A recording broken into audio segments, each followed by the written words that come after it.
মাস, ঠিক কিনা বলেন? এই রমাদানুল মুবারকে আমাদের কি করণীয়, কি বর্জনীয়, what to do and what not to do, এই টপিকসের উপর কিছু কথা আপনাদের সামনে উপস্থাপন করব ইনশাআল্লাহ। ওমা তাওফীকি ইল্লা বিল্লাহ। আমার প্রিয় ভাইয়েরা, আমি আমার খুতবার শুরুতে সূরা বাকারার 185 নম্বর আয়াত তেলাওয়াত করেছি, যেখানে আল্লাহ তাআলা কোন মাসে কুরআন আল কারীমকে, মহাবিশ্বের মহাবিশ্বয় কুরআন আল কারীমকে এই পৃথিবীতে নাজিল করেছেন সেটা আমাদেরকে জানিয়েছেন। আল্লাহ তাআলা ইরশাদ করছেন, শাহরু রমাদানাল্লাযী উনজিলা ফীহিল কুরআনু হুদাল লিন্নাস ওয়া বাইয়িনাতিম মিনাল হুদা ওয়াল ফুরকান।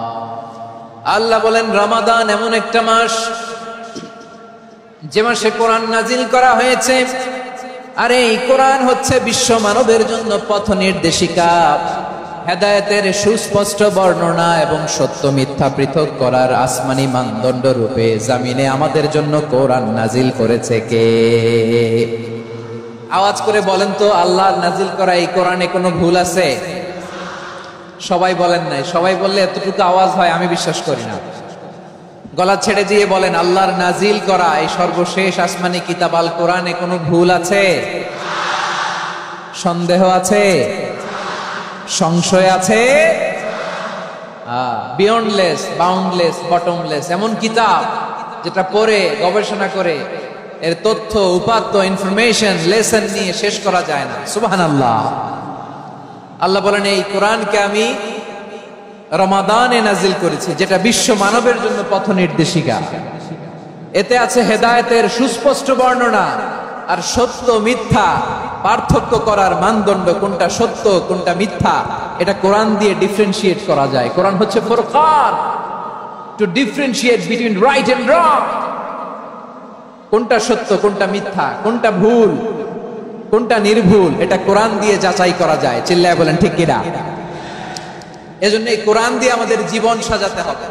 কোরআন দিয়ে জীবন না সাজালে জীবন আলোকিত হয় না। কোরআন দিয়ে পরিবার না সাজালে পরিবার আলোকিত হয় না। কোরআন দিয়ে সমাজ না সাজালে সমাজটা শান্তিময় হয় না। শুধু দুর্নীতি দমন কমিশন দিয়ে দুর্নীতি বন্ধ করা যায় না।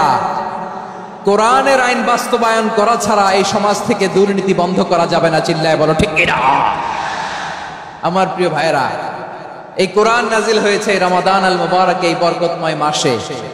তাই আমাদের উচিত এই মাসে আসন্ন যে রমাদান আল মুবারক, এই রমাদানে কোরআনের সাথে নিজেদের সম্পর্ককে বাড়ানো। আমার প্রিয় চাঁপাইনবাবগঞ্জের ভাইয়েরা,